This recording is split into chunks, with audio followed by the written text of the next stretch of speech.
शिव स्वर्ग, शिव मोक्ष, शिव परम साध्य है। शिव जीव, शिव ब्रह्म, शिव ही आराध्य है। ओम नमः शिवाय। भक्तों, आप सबका स्वागत है आपके अपने चैनल हर घर आशीर्वाद में। आज हम सुनेंगे एक अनोखे शिव भक्त की कहानी और साथ ही श्रावण मास महात्म्य का दूसरा अध्याय। तो भक्तों, आइए पहले हम श्रवण करते हैं महादेव के हजारों भक्तों में से एक किन्नप्पा की एक अनोखी कहानी। हिंदू धर्म में महादेव के एक से बढ़कर एक भक्तों का वर्णन मिलता है, किंतु उनमें से एक भक्त ऐसे भी थे जो किसी भी पूजा विधि को नहीं जानते थे। उन्होंने हर वो चीज़ को जो शास्त्र के विरुद्ध है और जिसे पाप माना जाता है, किंतु फिर भी महादेव ने उन्हें दर्शन दिए। वे इस बात को सिद्ध करते हैं कि महादेव केवल अपने भक्त के भाव देखते हैं, पद्धति नहीं। उनका नाम था कनप्पा। एक बार कनप्पा आखेट करते करते बहुत दूर जंगल में निकल गए। वहाँ उन्हें एक अत्यंत ही प्राचीन और जीर्ण मंदिर दिखा। जब वे उस मंदिर के अंदर पहुँचे तो उन्हें एक दिव्य शिवलिंग के दर्शन हुए। उसके दर्शन से ही कनप्पा के मन में शिव भक्ति का संचार हो गया। उन्होंने तुरंत ही उस मंदिर को साफ किया। उनके मन में उस शिवलिंग की पूजा करने का विचार आया, पर उन्हें शिव पूजा के बारे में कुछ पता नहीं था। तब उन्होंने सोचा कि महादेव को कुछ खाने और पीने को ही दे दिया जाए। यह सोचकर वे जंगल गए और एक शूकर का शिकार किया। उसे काटकर वे उसका मांस एक पत्तल में लेकर चले। दूसरे हाथ में उन्होंने एक पात्र में मधुमक्खियों के छत्ते से कुछ मधु इकट्ठा कर लिए। जंगल के लिए कोई और उपाय न दिखा तो उन्होंने अपने मुंह में ही जल भर लिया। वे वो सारा सामान लेकर मंदिर आए तो देखा कि शिवलिंग पर कुछ सूखे पत्ते टूटकर गिर गए हैं। उन्होंने अपने पैर से ही शिवलिंग से पत्ते हटाए। मुख में रखे जल से कुल्ला कर उन्होंने महादेव का अभिषेक किया। फिर उन्हें भोग के रूप में मांस और शहद अर्पण किया। हालांकि उनका ये कृत्य उचित नहीं था और वो सारी वस्तुएं जो पूजा के लिए निषेध थी, लेकिन उनका मन पवित्र था। उन्होंने जो कुछ भी किया वो पूर्ण भक्तिभाव से किया और महादेव को केवल उसी भाव का मोह था। महादेव ने प्रसन्न मन से उसका प्रसाद स्वीकार कर लिया। अब तो ये कनप्पा का रोज का कार्य हो गया। वो प्रतिदिन उसी प्रकार पैरों से पत्ते साफ कर, मुंह के कुल्ले से शिवलिंग का अभिषेक कर उन्हें मांस और शहद अर्पण करने लगा। जंगल में एकांत में स्थित उस मंदिर में महादेव की पूजा करने एक पुजारी भी आते थे, जो बहुत बड़े शिव भक्त थे। कनप्पा की पूजा करने के बाद अगले दिन जब वे आए तो देखे कि पूरे मंदिर में यहाँ वहाँ मांस के टुकड़े पड़े हैं। वे बड़े दुखी हुए और तत्काल मंदिर को जल से धोकर पूजा की और स्वच्छ पुष्प चढ़ाए, किंतु अब रोज़ रोज़ उन्हें मंदिर में मांस मिलने लगा। यह देखकर एक दिन उन्होंने निश्चय किया कि वे पता करेंगे कि यह कौन है जो रोज़ रोज़ मंदिर में को अपवित्र कर देता है। यही सोचकर वो रात को वहाँ रुक गए। रोज़ के भांति कनप्पा वहाँ आए और उन्होंने पैर से पुजारी द्वारा शिवलिंग पर चढ़े पुष्प हटाए, कुल्ले से उनका अभिषेक किया और फिर शिवलिंग पर मांस और मधु चढ़ाया। पुजारी मंदिर के एक कोने से छिपकर देख रहे थे। उन्हें यह देखकर बड़ा क्रोध आ रहा था। वे यह तो समझ गए कि कनप्पा ऐसा केवल भक्ति के कारण कर रहे थे, जानबूझकर नहीं, किंतु फिर भी उन्हें उसका कार्य बड़ा घृणित लगा। उसी समय उनके मन में विचार आया कि मैं इतने समय से शुद्ध चीज़ों से महादेव की पूजा करता आ रहा हूँ, फिर भी मुझे उनके दर्शन नहीं हुए। भला इस घृणित पद्धति से पूजा करने वाले को महादेव कैसे प्रसन्न हो सकते हैं। वे पुजारी भी महादेव के भक्त थे, इसीलिए अपने भक्त का अभिमान भंग करने के लिए महादेव जी ने एक लीला रची। कनप्पा ने देखा कि अचानक शिवलिंग के एक आँख से रक्त बहने लगा। अपने आराध्य की ऐसी दशा देखकर वो अत्यंत दुखी हुआ। उसने पास पड़ी जड़ी बूटियों को शिवलिंग के नेत्र पर लगाया, किंतु रक्त का बहना नहीं रुका। उसे समझ नहीं आया कि क्या करना है। उधर छिपकर पुजारी सब देख रहे थे, उन्हें भी कुछ समझ नहीं आया। उन्होंने सोचा कि कनप्पा के इस कृत्य से महादेव अप्रसन्न हो गए हैं और उनके नेत्रों से रक्त बह रहा है। उधर कनप्पा दुख के मारे रोने लगे। तभी उन्होंने सोचा कि यदि मैं अपनी एक आँख इस पर लगा दूँ तो शायद रक्त का बहना रुक जाए। यह सोचकर उन्होंने अपने एक बाण से अपना एक आँख निकाला और शिवलिंग के नेत्र पर रख दिया। इससे रक्त बहना बंद हो गया। कनप्पा की प्रसन्नता का ठिकाना न रहा। तभी शिवलिंग के दूसरे नेत्र से रक्त निकलने लगा। अब तो कनप्पा को इसका उपचार मिल चुका था, इसीलिए उसने अपने दूसरे नेत्र को भी निकालने का निश्चय किया। तब उसे ध्यान आया कि दूसरा नेत्र निकालने पर तो वह कुछ देख नहीं पाएगा, फिर सही स्थान पर नेत्र कैसे लगा पाएगा। यह सोचकर उसने अपने पैर का अंगूठा शिवलिंग के नेत्र के स्थान पर रखा, ताकि वो नेत्रहीन होकर भी अपने नेत्र सही स्थान पर लगा पाए। फिर जैसे ही उसने अपने बाण से अपना नेत्र निकालने का यत्न किया, महादेव जी स्वयं प्रकट होकर उसका हाथ पकड़ लिए। अपने आराध्य के दर्शन होते ही कनप्पा उनके चरणों में गिर पड़े। महादेव ने उसके दोनों नेत्र ठीक कर दिए। तब बाहर छिपकर सब देख रहे ब्राह्मण भी अंदर आकर महादेव के चरणों में गिर पड़ा। उन्होंने कहा, हे महादेव, मेरे मन में अहंकार आ गया था।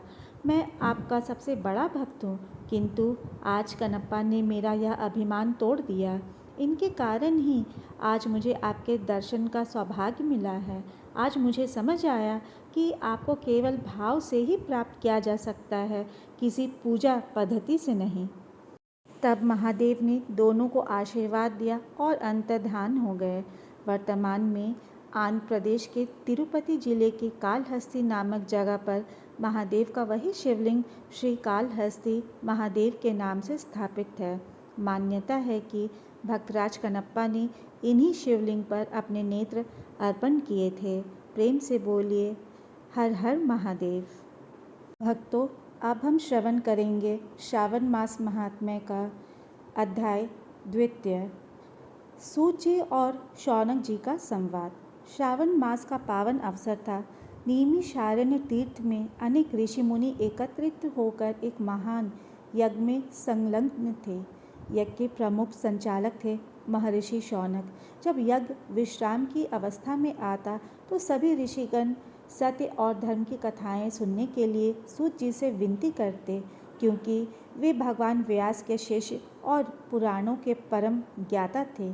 एक दिन जब यज्ञ की अग्नि मंद पड़ चुकी थी, श्रीगण एकत्रित होकर सूत जी से बोले, हे सूत महाभाग, आप सभी शास्त्रों के ज्ञाता, पुराणों के सार को हृदय में धारण करने वाले हैं।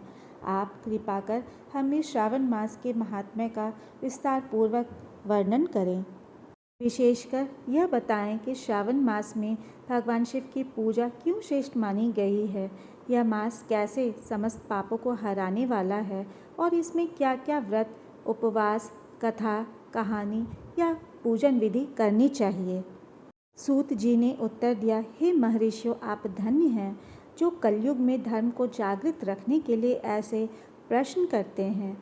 श्रवण मात्र से जो पुण्य की प्राप्ति हो वह यदि कर्म रूप में किया जाए तो अक्षय फलदायक होता है। अब आप सुनिए श्रावण मास का परम पवित्र महात्म्य, जिसे स्वयं नारद जी ने ब्रह्मा जी से और ब्रह्मा जी ने महादेव से सुना था। यह कथा है उस मास की जिसमें जल चढ़ाने मात्र से भगवान शिव शीघ्र प्रसन्न होते हैं, और यह संवाद है स्वयं भगवान शिव की महिमा को जानने के जिज्ञासु भक्तों के बीच। सूत जी बोले, हे ऋषियों, श्रावण मास का प्रत्येक दिन शिव भक्तों के लिए अमृत के समान है। यह मास वरदायक है, दोषों का नाश करने वाला है और मोक्ष प्रदान करने वाला है। एक बार की बात है, नारद मुनि कैलाश पर्वत पर आ गए। वहाँ भगवान शिव ध्यान में लीन थे। नारद जी ने उन्हें प्रणाम किया और पूछा, हे नीलकंठ महादेव, कौन सा मास, कौन सा व्रत और कौन सी पूजा आपको सर्वाधिक प्रिय है। भगवान शिव ने नेत्र खोलकर मंद मुस्कान के साथ कहा, हे नारद, तुमने बहुत सुंदर प्रश्न किया है। मुझे श्रावण मास अत्यंत प्रिय है। यह मास मेरे हृदय का स्नेह है। इस माह में जो भक्त जलाभिषेक करते हैं, बिल्वपत्र चढ़ाते हैं, व्रत करते हैं, कथा सुनते हैं, उन्हें मेरे सानिध्य की प्राप्ति होती है। सूत जी बोले, श्रावण मास की महिमा की शुरुआत समुद्र मंथन के समय हुई थी। जब देवता और दानवों ने मिलकर समुद्र मंथन किया, तब सर्वप्रथम हलाहल विष प्रकट हुआ। वह इतना प्रचंड था कि संपूर्ण त्रिलोक उसमें जलने लगा। तब सभी देवता भगवान शिव के शरण में पहुँचे। भोलेनाथ ने अपनी करुणा से वह विष पी लिया और उसे अपने कंठ में स्थिर कर लिया। इस कारण उनका कंठ नीला हो गया और वे नीलकंठ कहलाए। यह घटना श्रावण मास की थी। तब से इस मास में शिव का पूजन विशेष रूप से आरंभ हुआ। शौनक जी ने पुनः प्रश्न किया, हे सूत जी, यदि कोई निर्धन हो, साधनहीन हो या बालक, वृद्ध, स्त्री आदि जो उपवास न कर सके, वे इस मास में क्या करें जिससे भगवान शिव प्रसन्न हों? सूत जी बोले, हे ऋषियों, भगवान शिव भाव के भूखे हैं, न कि बाहरी दिखावे के। यदि कोई श्रद्धा से एक लोटा जल भी शिवलिंग पर चढ़ा दे, तो वह करोड़ों अश्वमेघ यज्ञों के फल के समान पुण्य अर्जित करता है। इस माह में प्रतिदिन प्रातः स्नान कर ओम नमः शिवाय मंत्र का जप करते हुए जल, दूध, शहद, घृत आदि से शिवलिंग का अभिषेक करना चाहिए। साथ ही भगवान की आरती, भजन, कथा, व्रत और सोमवार का विशेष पूजन इस मास में अत्यंत फल देता है। जो भक्त बिल्वपत्र, धतूरा, आक, शमी पत्र चढ़ाते हैं, उन्हें मृत्यु के समय शिवदूत स्वर्ग ले जाते हैं। श्रावण मास के व्रत और उसकी महिमा। श्रावण मास में सोमवारी व्रत करना परम शुभ माना गया है। प्रतिदिन शिवलिंग पर जलाभिषेक करे, बिल्वपत्र अर्पित करे, व्रत रखे और शाम को शिव आरती करे। यदि कोई भक्त 4 सोमवार का व्रत करता है, तो उसके सभी पाप नष्ट हो जाते हैं और उसे इच्छित वर की प्राप्ति होती है। एक समय एक ब्राह्मण कन्या थी, जिसने श्रावण मास के सोमवार को व्रत कर भगवान शिव से उत्तम वर की याचना की। महादेव उससे प्रसन्न हुए और स्वयं प्रकट होकर उसे विष्णु भगवान के रूप में, पति रूप में प्राप्त किया। सूत जी बोले, पुरातन समय में एक निर्धन ब्राह्मण था, नाम था चंदनिया।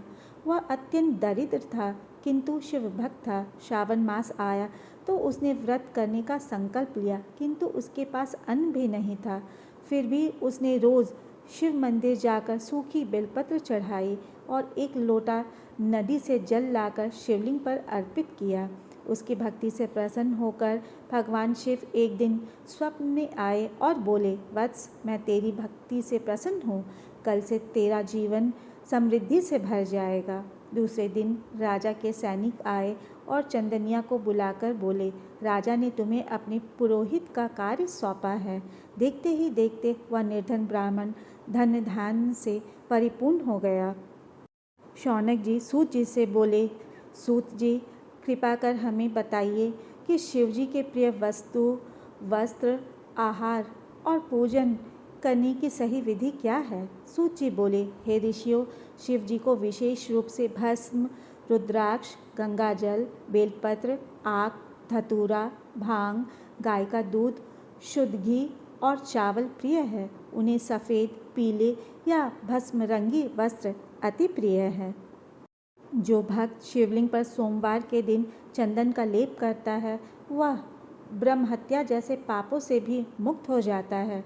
सावन में प्रत्येक दिन एक विशेष आराधना फल देती है। सोमवार शिवलिंग जलाभिषेक, मंगलवार पार्वती पूजन, बुधवार गणेश पूजन, गुरुवार बृहस्पति पूजन, शुक्रवार माता लक्ष्मी व गौरी पूजन, शनिवार शिव के गणों की सेवा, रविवार सूर्य व रुद्राभिषेक। सूत जी बोले, हे महर्षियों, श्रावण मास केवल एक मास नहीं, यह एक आध्यात्मिक पर्व है। इस मास में किया गया पुण्य कार्य 1000 गुना फल देता है। जो भक्त इस मास में शिव पुराण, रुद्राष्टक, शिव तांडव स्तोत्र या लघु रुद्र का पाठ करता है वह मोक्ष को प्राप्त करता है। जो भक्त कथा सुनते व सुनाते हैं और श्रद्धा से शिव की पूजा करते हैं उन्हें शिवजी साक्षात दर्शन देते हैं। शौनक जी ने कहा, हे सूत जी, आपने हमें जो यह श्रावण मास का ज्ञान दिया वह अमूल्य है। हम धन्य हुए। अब हम इस मास में प्रतिदिन भगवान शिव की आराधना करेंगे और यह कथा जन जन तक पहुंचाएंगे। सूत जी बोले, हे ऋषियों, इस कथा को जो श्रवण करता है वह शिवधाम को प्राप्त होता है। जो इसका प्रचार करता है वह तीर्थ, व्रत और दान का फल पाता है। अतः श्रावण मास द्वितीय अध्याय समाप्ति। श्रोतागण, इस कथा को अपने परिवार के सदस्यों, रिश्तेदारों तथा दोस्तों के साथ अवश्य शेयर करें और पुण्य कर्म करने का भागीदारी बने और इस चैनल को अवश्य सब्सक्राइब करें तथा इस वीडियो को लाइक करना न भूलें। भगवान शिव और माँ पार्वती आप सबकी मनोकामनाओं को पूर्ण करें, आपको अच्छा सेहत दे, समृद्धि दे, धन, धान्य तथा खुशियों से आपका जीवन सुखमय बना दे। ओम नमः शिवाय।